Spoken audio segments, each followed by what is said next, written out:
এজন্যই তো হযরত আলী রাদিয়াল্লাহু তাআলা আনহু তিনি একদিন মসজিদে নববীতে নামাজ পড়তে বের হয়েছেন। মসজিদে নববীর ইমাম আমার আপনার নবী, রহমতের নবী, নামাজে শরীক হবেন হযরত আলী। ঘর থেকে তিনি বের হয়েছেন, মসজিদে নববীতে যাবেন। যাওয়ার রাস্তায় একটা গলিপথ, এই গলিপথ দিয়ে হযরত আলী যাবেন, কিন্তু এত চিকন গলি, একজন মানুষ গেলে আর একজন ওই দিক থেকে আসতে পারে না, এত চিকন গলি। হযরত আলী গলিতে ঢুকে দেখেন একজন মুরব্বী মানুষ কোমর বাঁকা হয়ে গেছে, লাঠিতে বর দিয়ে হাঁটে। এই সময়টা তোমার আপনার জীবনও আসেনি না নাই? সামনের জীবন লাঠিতে বর দিয়া মানুষটা বাঁকা হয়ে যায়। হযরত আলী চিন্তায় পড়ে গেলেন, আমি যদি মায়ার নবীকে প্রথম রাকাতেই ধরতে হয় গো, তাহলে এই বৃদ্ধ মানুষটারে একটু চাপ দিতে হয় অথবা ওনার একটু কষ্ট দিতে হয়। এতটুকু বলতে হয়, চাচা একটু সাইড দেন, এতটুকু বলতে হয়। কিন্তু হযরত আলী চিন্তায় পড়ে গেলেন, আমি কি মুরব্বী মানুষে এতটুকু কষ্ট দিমু, নাকি আমি তার পিছনে হাঁটবো? কারণ মুরব্বী হওয়ার খাতিরে সে আল্লাহর কাছে সম্মানী। আল্লাহ যারে সম্মান দেয় গো, আমি আলীও তার সম্মান দিব। প্রয়োজনে আমার এক রাকাত যদি নবীর সাথে না পাই ছুটে যাক, তবু আমি আল্লাহ যারে সম্মান দেয় তারে সম্মান দিব। এই মনে কইরা হযরত আলী পিছনে তিনি আসতেছেন। এই দিকে নামাজে নবী রুকুতে চলে গেলেন। যেই মাত্র নবী রুকুতে চলে গেলেন, এমনি আল্লাহ পাক জিব্রাইলে আমিনকে আমার আপনার নবীর কাছে পাঠায়া দিলেন। হযরত আলী রাদিয়াল্লাহু তাআলা আনহুর ওই আমলের উপরে আল্লাহ এত খুশি হয়েছে। আল্লাহ জিব্রাইল পাঠায়, আল্লাহ কই, বন্ধু রুকু থেকে মাথা উঠাইও না,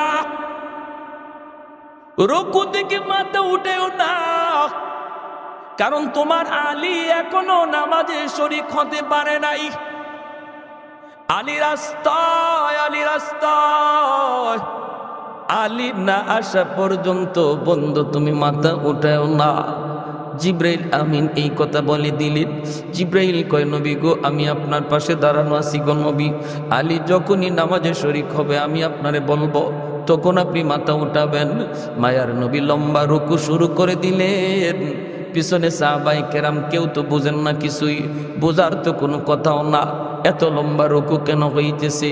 মায়ার নবী মনে মনে আলীর উপরে একটু গোসক হয়ে গেলেন। আলী আজকে কেন নামাজে আসতে দেরি করলো, আর আমারই বা এত লম্বা রুকু কেন করতে হলো? নামাজ পড়তেছেন, রুকু করতেছেন। এরপরে হযরত আলী মসজিদে নববীতে ঢুইকা আমার মায়ার নবীর সাথে রুকুতে শরীক হলেন, রাকাত পায়া গেলেন। রুকু পাওয়া মানে রাকাত পাওয়া। সেজদায় যদি আপনি যান, রাকাত পাওয়া হলো না রে যুবক। অনেক মানুষ আছে রুকু পাওয়ার না পরে, রুকু না পাইলো নিজে রুকু ফইরা কয় রাকাত পাইছে, পরে এক রাকাত পরেও না। নিজে রুকু করলে রাকাত পাওয়া হয়? কিছু মাসালাও জানা দরকার আছে নি না নাই? ইমাম সাহেবের রুকুতে পাইলেন না, কিন্তু আপনি নিজে রুকু কইরে নিলেন, বলতেছেন পাইছেন, পরে এক রাকাত আপনি পড়লেন না, নামাজ হবে? এজন্যই মাসালা জানা দরকার আছে। সুবহানা রাব্বিয়াল আযীম অন্তত একবার ইমাম সাহেবরে আপনি বলা পরিমাণ টাইম রুকুতে পাইতে হবে। অথবা আপনি খালি রুকুতে যাইতেছেন আর হুজুর সামি আল্লাহু লিমান হামিদা কয়ে উঠতে গেছে, হবে না, রুকু পাওয়া হয়নি। আপনার মিনিমাম একবার বলার সময় সুবহানা রাব্বিয়াল আযীম আপনি পড়তে পারেন না পারেন সেটা ভিন্ন কথা, অন্তত একবার বলা পরিমাণ সময় ইমাম সাহেবের রুকুতে যদি পান, তাহলে আপনার রাকাত পাওয়া হলো। যদি না পান, তাহলে আপনি সালাম ফিরাইতে পারবেন না। হুজুর সালাম ফিরানোর পরে আপনি এক রাকাত পড়া লাগবে। বুঝে আসছে ভাই? হযরত আলী তিনি তো মায়ার নবীর রুকুতে পাইলেন। এইবার নামাজ শেষ হওয়ার পর আল্লাহর নবী মিম্বরে বইসা ডাক দিলেন, আলী এই দিকে আসো। হযরত আলী রাদিয়াল্লাহু তাআলা আনহু তিনি সামনে আসলেন। আল্লাহর নবী তখন জিজ্ঞেস করেন, আলী রে, আজ নামাজে আসতে তোমার দেরি হলো কেন? ভিতরি একটু মন বেজারো নবীজি, একটু গুসান আসেনি না নাই? তোমার কারণে আমার আজকে নামাজে রুকুর মাঝে হ্যাং করে রয়েছি অত সময়। সাহাবিরও পিছনে তারাও ভাবতেছেন যে এত লম্বা রুকু, অন্যদিন তো এত লম্বা হয় না, নবীও রুকুতে মাথা উঠাইতে পারেন না। নবীজি তো একটু মনে মনে আলীর প্রতি গুসা, এ আলী আজ নামাজে আসতে দেরি করলা কেন? হযরত আলী রাদিয়াল্লাহু তাআলা আনহু বলে, কই গো নবী, বেশি দেরি তো হয় নাই, আমি আপনারে রুকুতে পাইছি। আল্লাহ নবী বলে, আলী রুকু কেমনে পাইছো, হুশ আসেনি? বলে এটা কি? ও আলী, জিব্রাইল আমারে মাথা তুলতে দেয় নাই, জিব্রাইল আমারে রুকু থেকে মাথা তুলতে দেয় নাই, কারণ তুমি রাস্তা। হযরত আলী রাদিয়াল্লাহু তাআলা অবাক হয়ে গেলেন, বলতেছেন, ইয়া রাসূলুল্লাহ, ওগো নবী, আমি বুঝতে পারি নাই গো নবী, এত বড় কাণ্ড ঘটে গেছে। নবী বলে, আলী কো দেখি, ঘর থেকে বের হইতে কি হয়েছে একটু কও। হযরত আলী তখন বলে, ইয়া রাসূলুল্লাহ, আমি তো নির্ধারিত সময় বের হয়েছি গো নবী, কিন্তু গলিপথে আইসা দেখি একজন মুরব্বী মানুষ, এই মুরব্বী মানুষ লাঠিতে বর দিয়া আমার আগে গলি পার হইতেছে। এখন আমি কি করি? আমি যদি আপনারে রুকুতে পাইতে হয় তাহলে মুরব্বী মানুষকে একটু ধাক্কা দিতে হয়, কিন্তু না না, আমি এর দূর করলাম না, কারণ না তো আপনার জবানে শুনেছি আল্লাহ পাক মুরব্বী মানুষকে বড় সম্মান করে, আল্লাহ বড় ইজ্জত দেই। আমি তারও ইজ্জত দিতে তার পিছনে পিছনে আইছি, আমি তার একটু রাস্তা দিতেও বলি নাই, একটু ধাক্কাও দেই নাই, পিছনে পিছনে আস্তে আস্তে আসতে হয়েছে, কারণ ইনি তো আস্তে আস্তে যাইতেছে, এজন্য আমাকেও ধীরে ধীরে আসতে হয়েছে। আল্লাহর নবী, রহমতের নবীর চোখ দিয়ে দর দর করে পানি পড়ে।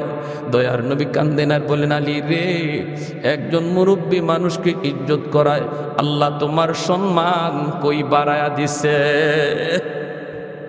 আর একটু জোরে কন্যা সুবহানাল্লাহ।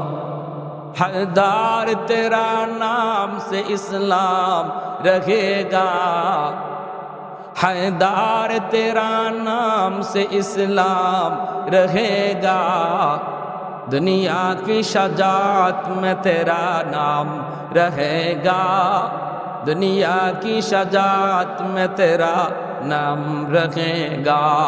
একটু জোরে সুরে কোন আল্লাহু আকবার, আর একটু জোরে কোন আল্লাহু আকবার। হযরত আলী রাদিয়াল্লাহু তাআলা আনহু কি পরিমাণ ইজ্জত ছিল আল্লাহর দরবারে, শুনেন কি পরিমাণ সম্মান আল্লাহ আলীকে বাড়ায়া দিছি। তাবুক যুদ্ধ থেকে আল্লাহর নবী ফিরে আসতেছেন, অসুবিধা হইতেছে আপনাদের? ভাই কারা কারা সজাগ আছেন একটু আল্লাহরে দেখান তো। মারহাবা, জোরে বলি মারহাবা। তাবুক যুদ্ধ থেকে আল্লাহর নবী ফিরে আসতেছেন, এক জায়গায় নবী বিশ্রাম নিলেন, বিশ্রাম। আলী রাদিয়াল্লাহু তাআলা আনহু উরুতে মায়ার নবী মাথা রেখে ঘুমাইতেছেন। রদ্দে শামস নামক কিতাবের ভিতরে লিখেন, আল্লাহর নবী আলী রাদিয়াল্লাহু তাআলা আনহু উরুতে মাথা রেখে নবী বিশ্রাম নিতেছেন। হযরত আলী রাদিয়াল্লাহু তাআলা আনহু তিনি আসরের নামাজটা পড়েন নাই, নবী উনার উরুতে ঘুমাইছেন। ইনি মনে মনে ভাবতেছেন হয়তো নবী একটু পরে ঘুম থেকে উঠে যাবেন, বিশ্রাম থেকে উঠে যাবেন, তখন আমি আসরের নামাজটা আদায় করে নিব। কিন্তু না, আমার নবীর ঘুম ভাঙে নাই। নবীর যখন ঘুম ভাঙছে তখন সূর্য ডুবে গেছে। হযরত আলী রাদিয়াল্লাহু তাআলা আনহু যখন সূর্য লাল হয়ে গেছে তখন তিনি নিজের মনকে জিজ্ঞেস করেন, এরে আলীর মন, বল তুই কি করবি? আমার নবীর ঘুম ভাঙ্গাবি নাকি তোর নামাজ কাজা হয়ে যাবি? আলীর মন আলীকে ডাক দিয়ে কয়, আলী রে, সূর্য ডুবে যায় ডুবে যা, তবু আমার রহমতের নবীর ঘুম ভাঙ্গানো যাবে না। মায়ার নবী ঘুম ভাঙলে পরে সূর্য ডুবে গেল। আল্লাহ নবী আলীর চেহারার দিকে তাকায় বুঝতেছেন আলী পেরেশান। অসুবিধার কারণে যদি কখনো নামাজ কাজা হয়, খাঁটি মুমিনের আলামত হলো পেরেশানি শুরু হয়ে যাবে, ঠিক না? চেহারার মধ্যে পেরেশানি ভাব আসবে। হায় রে, আমার দ্বারা এটা কি হলো, ও মালিক কি ভুল হয়ে গেল, ও মালিক টাইম মতো নামাজ পড়তে পারি নাই, ও মালিক আজকে ঘুমাচ্ছিলাম ফজর আজান শুনি নাই। এই যে পেরেশানি অন্তরে, এটা হলো খাঁটি মুমিনের আলামত। অসুবিধা হতেই পারে, অসুবিধা হতেই পারে, ঘুমন্ত অবস্থায় ফজরের নামাজ কাজা হতেই পারে, কারণ আমরা মানুষ। আমার নবীরও ফজরের নামাজ কাজা হইছে। এটা উম্মতের জন্য আল্লাহ পাক একটা সবক দিয়ে দিছে। তোমার হইল, তুমি তোমার হইতে পারে এর একটা নজির দেখায় রাখছে। মায়ার নবী এরকম এক যুদ্ধ থেকে আসার পথে এরকম ভাবে ফজরের আগে ঘুমাইতেছেন, আর হযরত বেলাল রাদিয়াল্লাহু তাআলা আনহু বলছেন, বেলাল ফজরের সময় ডাক দিও। এই বইলা নবীজি সাহাবীদের নিয়ে ঘুমায় গেছেন। হযরত বেলাল পাহারাদারি করেন। আলহামদুলিল্লাহ কিছুক্ষণ পরে হযরত বেলালেরও চোখ লেগে গেছে। হযরত বেলাল রাদিয়াল্লাহু তাআলা ইনিও ঘুমায় গেছেন। আল্লাহ নবীও ঘুমে, যিনি জাগায়া দেওয়ার কথা ইনিও ঘুমে, সব ঘুমে। এই অবস্থায় সূর্য উঠ্টিয়া সূর্যের আলো নবীজির চেহারায় পড়ছে, তখন নবীর ঘুম ভাঙছে। হাদিস শরীফ আল্লাহ নবী উঠতেই বলতেছেন, বেলাল ইন্না লিল্লাহ, এটা কি হলো? হযরত বেলাল ঘুম থেকে উঠছেন, বলতেছেন, ইয়া রাসূলুল্লাহ, মাপ চাই গো নবী, যে আল্লাহ আপনার চোখ লাগাইছি, আল্লাহ আমারও চোখ লাগাই দিছে। এরপরে আল্লাহ নবী বলে, চলো চলো তাড়াতাড়ি চলো, এখান থেকে একটু দূরে যাইয়া আল্লাহ নবী সূর্যটা একটু উঠার পরে সাহাবীদেরকে নিয়ে ফজরের নামাজ আদায় করছেন কাজা। বুঝে আসছে? হতে পারে, কিন্তু পেরেশানি যদি না আসে, আমার একটা গুনাহ হয়ে গেল অথচ আমার অন্তরে কোনো পেরেশানি নাই, আমি একটা গুনাহ করে ফেলেছি, একদম দিব্যি চলতেছে আগের মতো, বোঝা গেল ঈমান নিবে নিবে অবস্থা, নিবে নিবে অবস্থা। আল্লাহ নবী হযরত আলী রাদিয়াল্লাহু তাআলা আনহুর চেহারার দিকে তাকালেন। তাকায় নবী পেরেশানি দিকে বুঝতেছেন, আলী কি হয়েছে রে আলী, মনে হয় আসরের নামাজ পড়তে পারো নাই। এমনি হযরত আলী বলে, ইয়া রাসূলুল্লাহ, আমি মনে করেছিলাম আপনি উঠে যাবেন, কিন্তু আপনার ঘুম লেগে গেছে গো নবী। নবী বলে, আলী আমাকে কেন তুমি ডাক দিলা না? হযরত আলী রাদিয়াল্লাহু তাআলা আনহু বলে, নবী গো, আমি আমার মনকে জিজ্ঞেস করেছি, কিন্তু আমার মন সায় দেয় না। আমার রহমতের নবীর ঘুম ভাঙায় কষ্ট দেওয়া যাবে না। এই কথা বলতে আল্লাহর নবী হাত উঠায় দিয়েছেন। হাত উঠে আল্লাহ বলেন, ও আসমানের মালিক, ও জমিনের মালিক, ও সূর্যের মালিক, ও চন্দ্রের মালিক, আল্লাহ তোমার কথায় সূর্য ওঠে, তোমার কথায় সূর্য ডুবে। ও মালিক, তোমার কাছে আমি হাত দুইটা বাড়ায় দিলাম। আজ আমার আলী তোমার বন্ধুর আরামের জন্য নামাজ কাজা করে ফেলেছি, তোমার সূর্য ডুবে গেছে। মালিক, আমি এত কিছু বুঝি না, আমার আলীর জন্য সূর্য আবার উঠায়া দাও। সুবহানাল্লাহ, জোরে কইতেন না? ডুবন্ত সূর্যকে আল্লাহ পাক হাত রাখতে রাখতে আল্লাহ আবার আকাশে উঠায় দিল। ডুবন্ত সূর্য আলীর খাতিরে আল্লাহ আসমানে আবার উঠায় দিল। এত সম্মান, এত ইজ্জত, এত সম্মান। এজন্য আল্লাহ পাক রব্বুল আলামিন কয়, মুরব্বী মানুষগুলা চুলদারি যার পাকা হয়ে গেল, তার সেজদা, তার রুকু যখন সে কষ্ট করে করে দেয়, চেয়ারে বসে নামাজ পড়ে না, কষ্ট হলেও সে জমিনে মাথা টেকায় সেজদা দেয়। আল্লাহ বলে, তার সেজদার দিকে তাকাইলে এই জমিনের প্রতি আমার মায়া লেগে যায়। যেই যুবক যৌবনে আল্লাহর গোলামি করবে, এই যুবক যখন বৃদ্ধ বয়সে উপনীত হবে, আল্লাহ বৃদ্ধ বয়সে তার সম্মান আল্লাহ বাড়ায় দিবে। কেমনে সম্মান বাড়ায় দিবে? ইল্লাল্লাযীনা আমানু ওয়া আমিলুস সালিহাত ফালাহুম আজরুন গায়রু মামনুন। সূরাতুত তিনের মধ্যে আল্লাহ পাক কসম খেয়ে বলেন, ওই যুবক যৌবনে যখন আল্লাহকে ডরায়, যৌবনে যখন মসজিদে যে জামাত পড়ে, যৌবনে যখন সে আল্লাহর গোলামি করে, বৃদ্ধ বয়সে পারবে না, গায়ে শক্তি নাই, মসজিদে আসতে গেলে আসতে পারবে না। কারণ মসজিদে আসতে গেলে তার ভয় হবে, কোথায় জানি মাথা ঘোরায় পড়ে যায়, কোথায় জানি কোন অ্যাক্সিডেন্ট হয়ে যায়। শরীর উজরের কারণে সে ঘরে নামাজ পড়বে। রব্বুল আলামিন ফেরেশতাদেরকে বলবেন, ফেরেশতারা আমার বান্দার যৌবনের ফাইলটা আমি আল্লাহকে দেখাও। যৌবনের ফাইলটা আল্লাহ পাক উল্টায় কইব, দেখ যৌবনে আমার বান্দারে মসজিদে নামাজ পড়তে দেখা যায়, আজ আমি আল্লাহ তারে বৃদ্ধ বানাইছি। যদি তার আজও গায়ে শক্তি থাকতো, আজও মসজিদে যাইতো, এখন সে মসজিদে যাইতে পারে না, ঘরে নামাজ পড়তেছে, এ ফেরেশতা শোনো, যৌবনে মসজিদে যাওয়ার সওয়াব তার আমল নামায় উঠায় দাও। ঘরে নামাজ পড়বে কিন্তু জামাতের সওয়াব পাবে।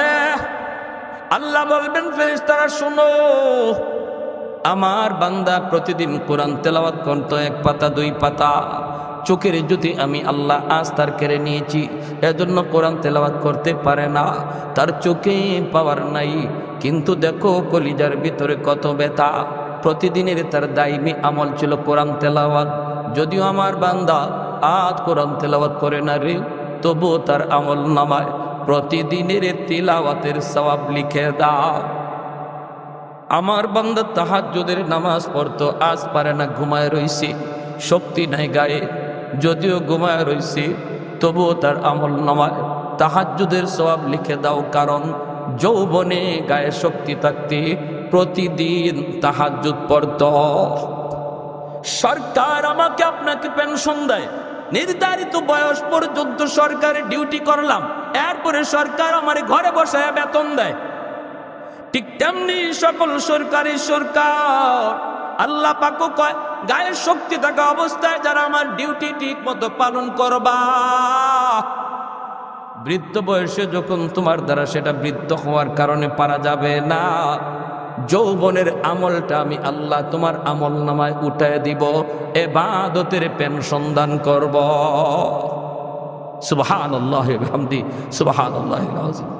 আলহামদুলিমান কাদ্দারা খাইরাও ওয়া খাবালা, আলহামদুলিমান কাদ্দারা খাইরাও ওয়া খাবালা, ওয়া শুকরু লিমান সাওয়ারা হুসনাও ওয়া জামালা, ফরদুন সামাদুন আন সিফাতিন খালকি বারিউন, রব্বুন আযালিয়ুন খালাকাল খালকা কামালা। জুন্নুন মিসরি আল্লাহর একজন ওলি ছিলেন, বহুত বড় ওলি। এই জুন্নুন মিসরি নদীর পার দিয়ে যাইতেছেন, দেখেন একটা বিচ্ছু নদীর পারে দাঁড়ায় রইছে। বিচ্ছুটা নদী পার হতে চায়, কিন্তু কেমনে পার হবে? নদী কোনো খেয়া নাই, নৌকা নাই। জুন্নুন মিসরি কয়, দেখি বিচ্ছু কেমনে পার হয় নদী। হঠাৎ করে দেখেন পানির নিচ থেকে একটা কচ্ছপ পানির উপরে আসলো, আর নদীর কিনারায় ভাসতেই বিচ্ছুটা লাফ দিয়া কচ্ছপের পিঠে বসলো, আর কচ্ছপটারে আল্লাহ খেয়া বানায়া নদী পার করে দিল। জুন্নুন মিসরি কয়, মালিক, একটা বিচ্ছুরে তুমি তোমার কুদরতে পার করায় দিছ, আমিও নদী পার হতে চাই, কেমনে পার হব জানি না, নৌকা নাই, খেয়া নাই। আল্লাহ পাক কয়, অন্তরের ভিতরে আল্লাহ ইলহাম করে দিলেন, হাতের যায় নামাজ পানিতে বিছায়া দাও, যায় নামাজে বসে পড়ো। জুন্নুন মিসরি যায় নামাজে বসে পড়লেন, আল্লাহ পাক যায় নামাজে বসায় নদী পার করায় দিলেন। এই ক্ষমতা আল্লাহর আছে না নাই? কারামাতুল আউলিয়াই হাক্কুন, ওলি আল্লাহদের কারামত হক, এটা আমাদের আকীদা বিশ্বাস। কারণ ওলিরা নিজের ক্ষমতায় কিছু করে না, ওলিদের দ্বারা অসম্ভব যা সম্ভব হয় করায় কে? বুঝো রকম কারামত আল্লাহ করায়, নবীদের মুআজিজাও করায় কে? আল্লাহ। অতএব আল্লাহ যদি করায়, তাহলে আমার যুক্তি দিয়া ধরলো না, আমার যুক্তিতে বুঝে আসলো না বিদায় সেটাকে ফালায়া দেওয়ার কোনো সুযোগ নাই। আমার যুক্তি যেখানে শেষ, আমার বুদ্ধি যেখানে হায়রান, সেখানেই আল্লাহর কুদরত শুরু। ঠিক না ভাই? এজন্য আমাদের সমাজে কিছু মানুষ যারা ওলি আল্লাহদের কারামত কথা বললে, ওলি আল্লাহদের কারামতের ঘটনা শুনাইলে কয় গাজাকুরি কথা কয়, কি কয় কি না, এটা কেমনে সম্ভব? আরে হারামি, তুমি তো নিজেই বুঝো না, এটা তো ওলিদের নিজের ক্ষমতা না, ওলিদের কারামতটাও করায় কে? আল্লাহ। যদি আল্লাহ করায়, তাহলে এখানে তোমার হয় রান হইয়া এটা অস্বীকার করার কোনো সুযোগ নাই। কোন সুযোগ আছে? আমার ভাইয়েরা, বন্ধুরা, তিনি নদী পার হয়ে গেছেন, পার হইয়া এবার বিচ্ছুটার পিছনে পিছনে দৌড়তেছেন। কোন দিকে যায় একটু দেখতে মন চায়, হঠাৎ করে দেখেন হাওরের মাঝখানে একটা গাছ, গাছের নিচে একটা যুবক মনের আনন্দে ঘুমাইতেছে। আর যুবকটারে দেখেই এই বিচ্ছুটা ধর রওনা দিছে। আল্লাহ অলি জন্মন মিস্রি ইনিও পিছনে পিছনে দৌড় শুরু করলেন। আইসা দেখেন যুবকের মাথার পাশে একটা বিশাল বড় সাপ, বিষাক্ত একটা সাপ ফনা ধরে আছে, যুবককে দংশন করবে। সাথে সাথে বিচ্ছুটাই সেই লাফ দিয়া সাপের মাথায় বসলো, বৈশাই সাপটারে কামড় দিল। মুহূর্তের ভিতরে সাপটা মরে গেল। এইবার জন্মন মিস্রি যুবককে ডাক দেন, যুবক ঘুম থেকে উঠো। এই যুবক মাথার পাশে কি ঘটে গেল? আমরা তো আল্লাহর উপরে 100% ভরসা করতেই পারি না, ঠিক না? আমাদের একিনই আয় না। কিন্তু যারা 100% আল্লাহর উপরে একিন করে কাজ করছে, আল্লাহ 100% তাদের সাথে লেনদেনও করছে। যুবক আমি যখন ঘুমাইতে যাব তখনও বলেছি, মালিক হাওরের মাঝখানে ঘুমাবো, কেউ নাই, আপন বলতে কেউ নাই, বাঁচানোর কেউ নাই। আল্লাহ, কোন হিংস্র জীব জানোয়ার যদি আমার কোনো ক্ষতি করে, আমি ক্লান্ত পরিশ্রান্ত একটু ঘুমাবো। আল্লাহ, যদি কোনো জীব জানোয়ার ক্ষতি করে, কেউ ফিরাইবার মতো নাই তুমি ছাড়া। আল্লাহ, আমি তোমার উপরে হাওলা করে ঘুমাইলাম। গাড়িতে তুমি উঠতেছো রে যুবক, ঘর থেকে বের হয়েছ, গাড়িতে ওইটাই তুমি গানটা বাজাও কেমনে? গাড়িতে ওইটাই তুমি গানটা কেমনে বাজাইলা? ইয়ারফোনটা কেমনে কানে ঢুকাইলা? হাওয়ার উপরে গাড়িটা চলতেছে, কোথায় জানি অ্যাক্সিডেন্ট হয় কেউ জানে না। ভরসা করার কথা ছিল তোমার আল্লাহর উপর, নাম নেওয়ার কথা ছিল আল্লাহর উপর। আল্লাহকে বান্দা, আমার উপর 100% ভরসা করে তুমি যা করবা, আমি আল্লাহ তোমার সাথে 100% লেনদেন করব। সুবহানাল্লাহি ওয়া বিহামদি, সুবহানাল্লাহিল আযীম। এজন্য আমার ভাইরা বলতেছিলাম যে কথা, আল্লাহ বলে, আলা ইন্না আউলিয়া আল্লাহি লা খাউফুন আলাইহিম ওয়া লা হুম ইয়াহজানুন আল্লাযীনা আমানু ওয়া কানু ইয়াত্তাকুন। ঈমান আনো আর আল্লাহর ভয়ে গুনাহ ছাড়ো। আল্লাহর ভয়ে যে যত বেশি গুনাহ ছাড়বো, সে আল্লাহর তত বড় ওলি হয়ে যাবে। আর ওলি যদি আমরা নিজের আল্লাহর বানাইতে পারি, তাহলে আমার জীবনের যত ভয় ভীতি সব কিছু থেকে হেফাজত করবে কে? জোরে বলেন, জোরে বলেন। তাম দুনিয়া জুড়ে আজকে মুসলমান অশান্তিতে ভুগতেছে। সব দেশে মুসলমানের কান্নার আওয়াজ। ফিলিস্তিনে গাজার জমিন মুসলমানের রক্তে লাল। তুমি আর আমি যখন আর্জেন্টিনা আর ব্রাজিল খেলা নিয়ে মত্ত, তখনও ফিলিস্তিনের জমিনে মুসলমান ভাইয়ের বুকে গুলি চালাইছে ইহুদিরা। এত নির্যাতন, এত নিপীড়ন, এরপরও আল্লাহর গাইবে সাহায্য আসে না কেন? কারণ আমরা আল্লাহকে নারাজ করে ফেলেছি। আমরা আল্লাহকে নারাজ করে ফেলেছি। আমরা আল্লাহকে যত তাড়াতাড়ি রাজি করব, যত তাড়াতাড়ি খুশি করব, তত তাড়াতাড়ি আসমানি মদদ নেমে আসবে। এই মুহূর্তে আমাদের সবচেয়ে বড় প্রয়োজন আল্লাহকে রাজি করা। আমেরিকা রাজি আসেনি না নাই এটা দেখার দরকার নাই। ভারত আপনার উপরে রাজি আসেনি না নাই এটাও দেখার দরকার নাই। শুধু একটা জিনিস দেখো, আল্লাহ রাজি আছে কিনা। যদি আল্লাহ রাজি থাকে, তাম দুনিয়া তোমার দুশ্মন হলো একটা পশমের ক্ষতিও পারবে না। তাহলে আল্লাহকে রাজি করার নিয়তে এই মুহূর্তে দিলে দিলে খাটি দিলে, আল্লাহ যা করছি ভুল করছি আর করবো না, এই কথাটা কওয়ার তওবা করার নিয়ত কার কার আছে একটু আল্লাহকে দেখা। আল্লাহ তুমি কবুল করো। জোরে বলি আমিন, আরো জোরে বলি আমিন। ওয়া আখির দাওয়ানা আনিল হামদুলিল্লাহি রাব্বিল আলামিন। আল্লাহুম্মা সাল্লি আলা মুহাম্মদ ওয়া আলা আলি মুহাম্মদ।